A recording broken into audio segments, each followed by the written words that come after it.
Just like that, summer movie season has come and gone, so it's time to preview the fall movie slate.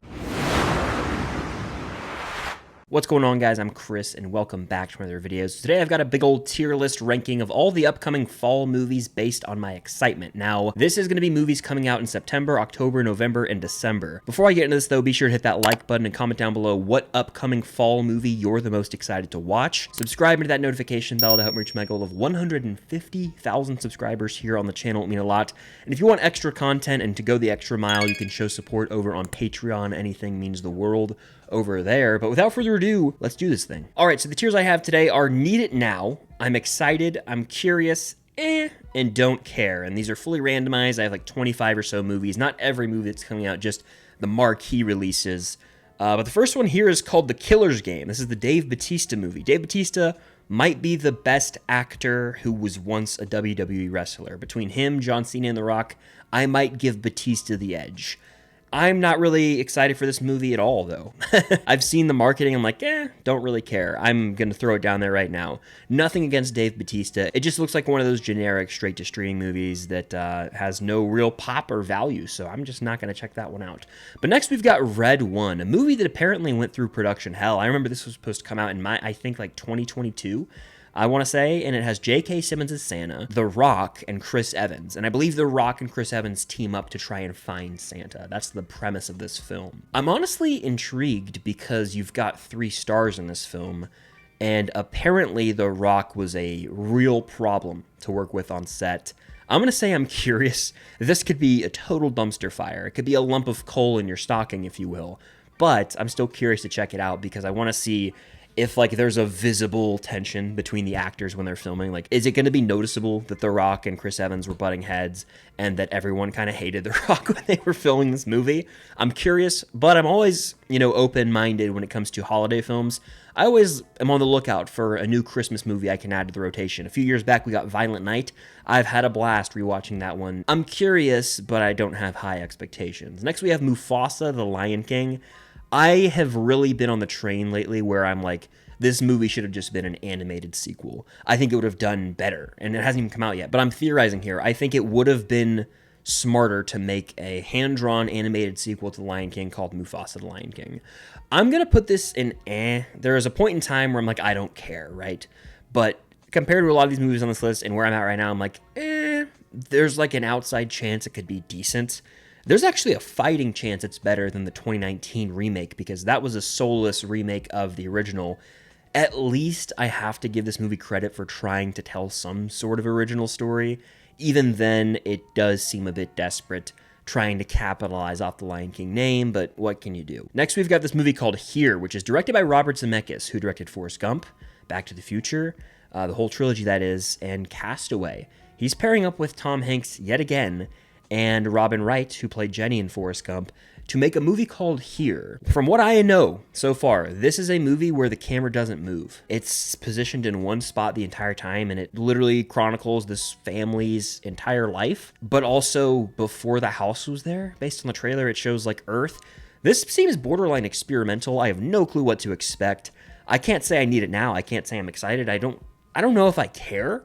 I'll put it in the tier just because you've got Zemeckis and Tom Hanks pairing up again. Anything is possible. Are those two arguably past their prime? Yes. I think it's not even up for debate. But I'm going to say I'll put it at the top of You never know. It does seem a bit Oscar baity, if you will, but who's to say? Next, we have Terrifier 3, Don't Care at all. I don't care. I will give a lot of horror films chances. This just doesn't seem like my cup of tea remotely. A Christmas slasher with like really gross kills. I've never seen 1 and 2, so by default, I just don't care about this. So that's why it's in that tier. Next, we've got Joker 2. I'm excited for this movie. I'm putting it there right now. I'm excited. I think it's going to be, on par with the first. Could it be better or worse? Yeah.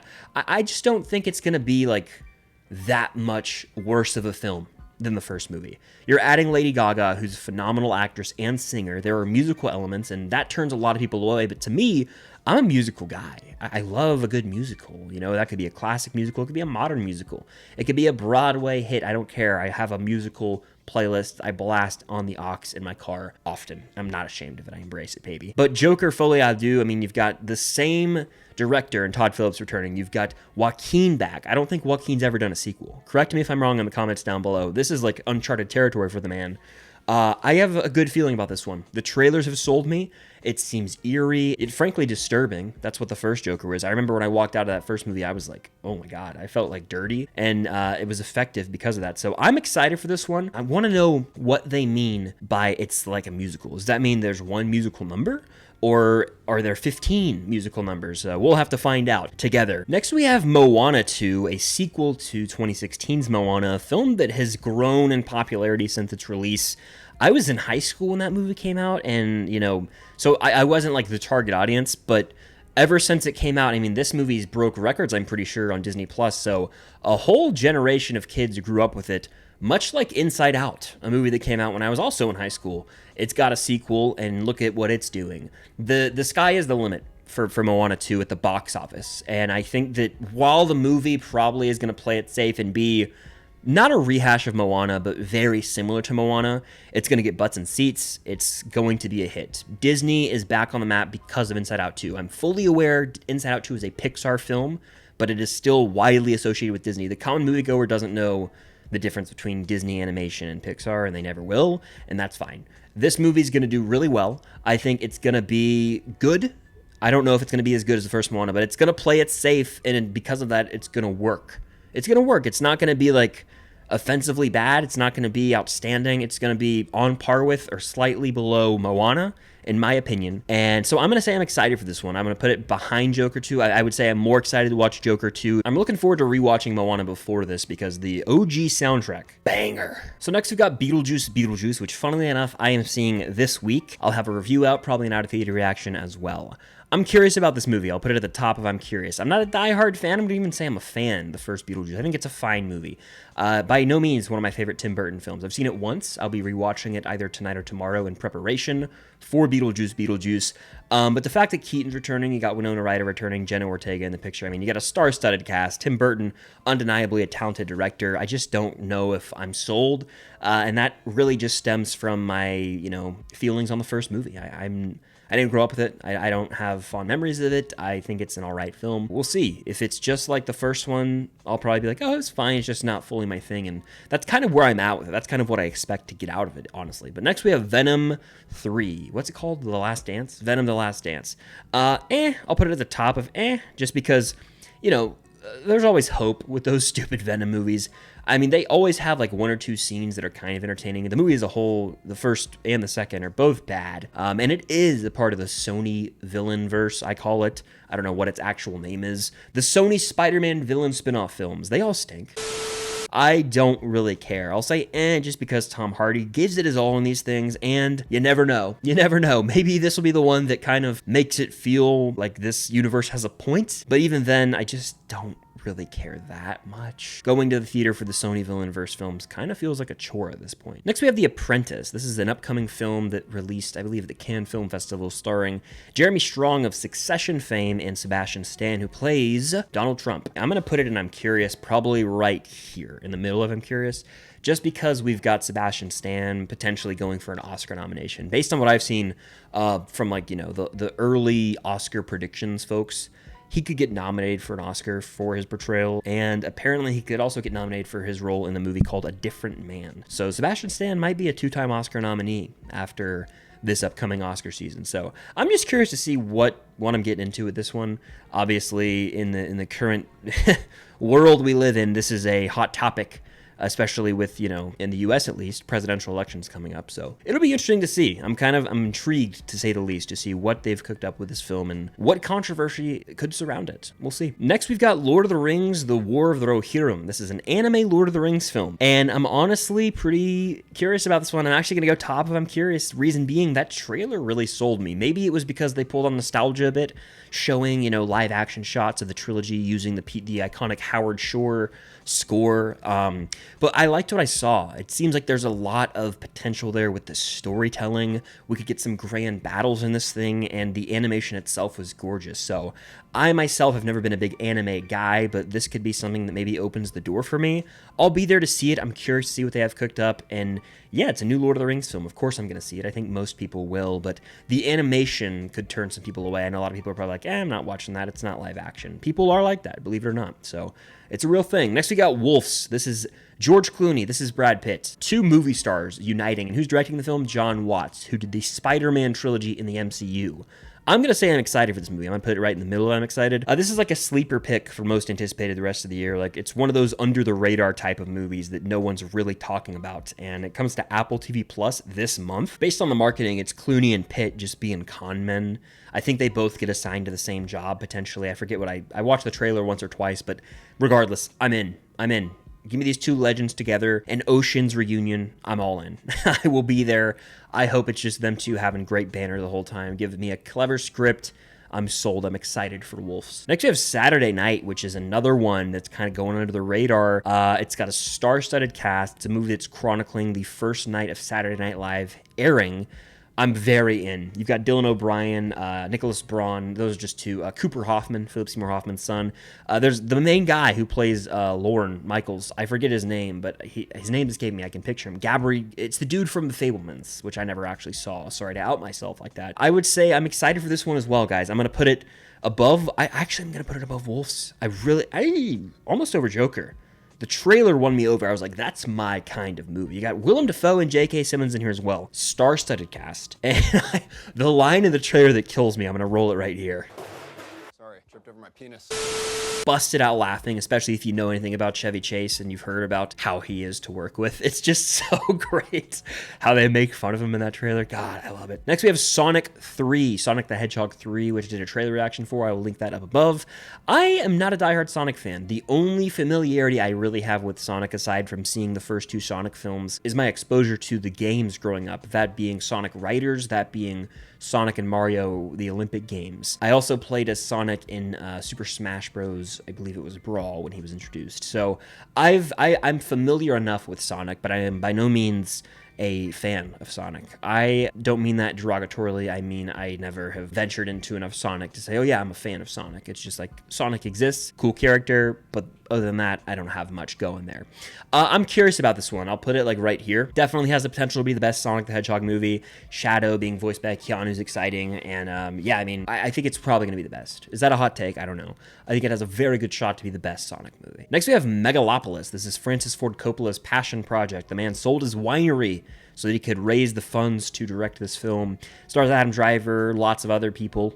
And it's not really off to a hot start with its reviews. Apparently, it's like mega pretentious. A lot of people are saying, again, I have to see it for myself, but I don't care about this movie. I'm actually going to put it there right now. And Francis Ford Coppola directed The Godfather, Godfather Part 2, technically the third, which I haven't seen, and Apocalypse Now, among other films. You know, The Conversation. He did The Outsiders. I mean, he's directed some great films, but the man is well beyond his prime, and he seems content with that. He just wanted to do this to say he did what he wanted to do. I don't care about this movie. I know my taste, and just based on what I've seen from the marketing, based on what I've heard, I'm not basing how I feel about this movie on what people have said. It's just kind of confirming my fears with this one. Seems like a movie I would probably hate. We'll see if I ever watch it, but I am not going to actively seek out Megalopolis. And it's going to be one of those movies I think that's going to flop horribly. So we'll see. Next, we have A Complete Unknown. This is starring Timothée Chalamet, directed by James Mangold, and it is about Bob Dylan, famous musician. I honestly am borderline. Actually, I'm going to say it. I'm excited for this movie. I'll put it at the back there right now. I think this might just be the movie where Timothée Chalamet gets his Oscar win. He's going to get nominated. The Academy loves music biopics. We've seen that year after year. Rami Malek won for playing Freddie Mercury. Austin Butler getting nominated for Elvis. The list goes on and on. Multiple people have won Oscars playing famous musicians. Timothée Chalamet might be the next in line to do so. The trailer sold me. I am not like a huge Bob Dylan guy. My relationship with music is like, you play his most popular songs. Yeah, that's Bob Dylan. I didn't even know that. But I know that song. But I don't know his discography. I haven't ventured into Bob Dylan. I'm excited for this one, though. Mangold post Dial of Destiny. Does he still have it in him? Next, we have this movie called Blitz, starring Saoirse Ronan, and it's directed by Steve McQueen, who's made, 12 Years a Slave. He did that movie Widows, which was kind of bad, but it is what it is.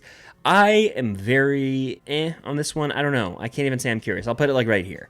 It seems like one of those Oscar-type films that's either going to land and get a ton of nominations or just be forgettable, and so I put it next to here because they both kind of apply to the same category of they scream Oscar bait, but they could still be good. Next, we have The Wild Robot, the new DreamWorks film. I don't know where to begin with this one. I don't even think I've seen a trailer, to be honest with you, but it's DreamWorks. I would have to say I'm curious enough to put it right here.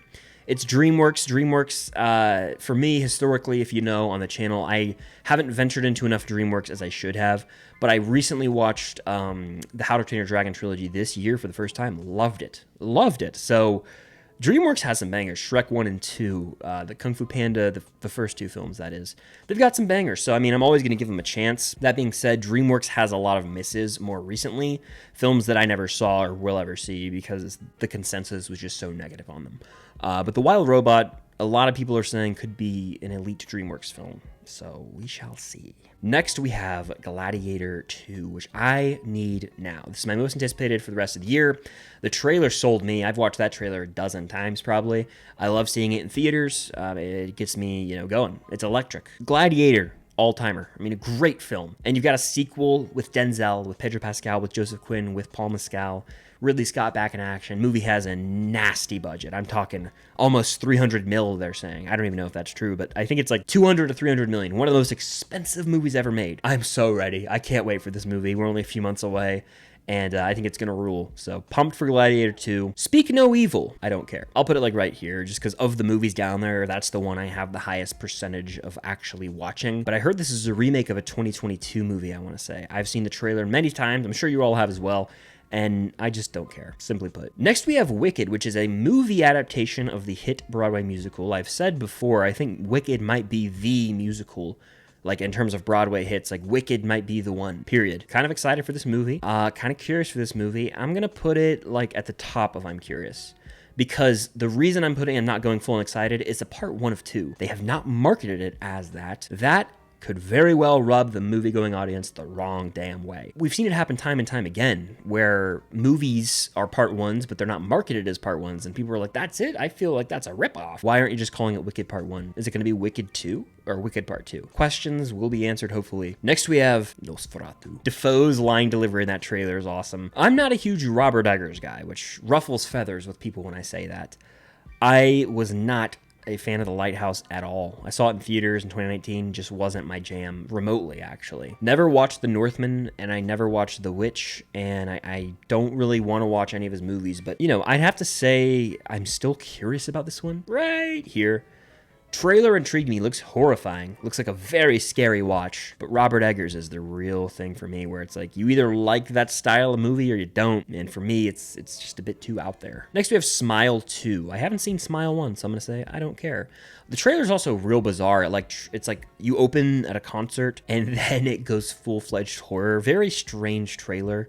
I haven't seen the first Smile, but I'm aware of the premise. Creepy premise, but I just don't care about this movie. Next, we got Transformers 1, which is the upcoming animated Transformers film. It's a prequel, I believe, about Megatron and Optimus Prime's early days. Chris Hemsworth's voicing someone, Brian Tyree Henry, Scarlett Johansson. This movie's being screened very, very early for audiences. I mean, in August, and it doesn't come out until the end of September. So that's a good sign usually. That means there's a lot of confidence from the studio. For me, I'm not a huge Transformers guy. I've seen some early buzz about this movie, and I'm always hesitant when that's the case, because I remember when The Flash came out and people were hyping that up, and it ended up being a real stinker. So I don't know. I can't even say I'm curious for this movie. I'll put it at the top of just because it's maybe outside shot. But I don't even want to go see this movie in theaters. There's a chance I'll go because I have developed sort of a reputation of being a Transformers hater on the channel. I just gave my honest thoughts about Rise of the Beasts, and now it's kind of become a running joke for those who didn't know. I'm curious to see when it actually comes out, if the masses are like, what were you guys talking about? If we have another Flash situation, or if it was all warranted. And last on this list, we've got Kraven the Hunter, ladies and gentlemen. I bet you forgot this one was coming out. I did. It comes out in December. It was supposed to come out last August. They delayed it an entire year and then delayed it again a few months. I am going to put it in because I have the Venom film in I'm going to put it right behind that. Actually, you know what?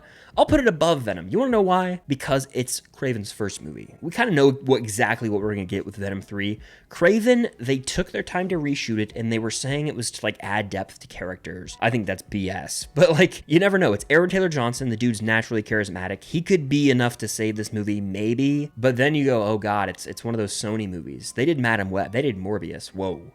This could be one of those. And I've said since like the first trailer, this is like Morbius 2.0. It's got Morbius vibes. I think it could be better than Madam Web. That's not saying much at all. It's probably going to also try to tie into a Spider-Man that we're never going to see, which is laughable at this point. Like, half these movies have been like, Spider-Man exists in this universe, but we're never going to see him. We don't know which Spider-Man it is. Oh God, I'll never forget the Morbius post-credit scene. Topic for another time, but Kraven the Hunter, eh. But that does it for my tier list ranking of all the upcoming fall movies based on my excitement. Let me know in the comments down below what movie on this list you're the most excited to see. Hit that like button, subscribe to that notification bell, and stay tuned for more content coming very, very soon. But thank you guys as always for watching, and until next time, I'll see you guys later.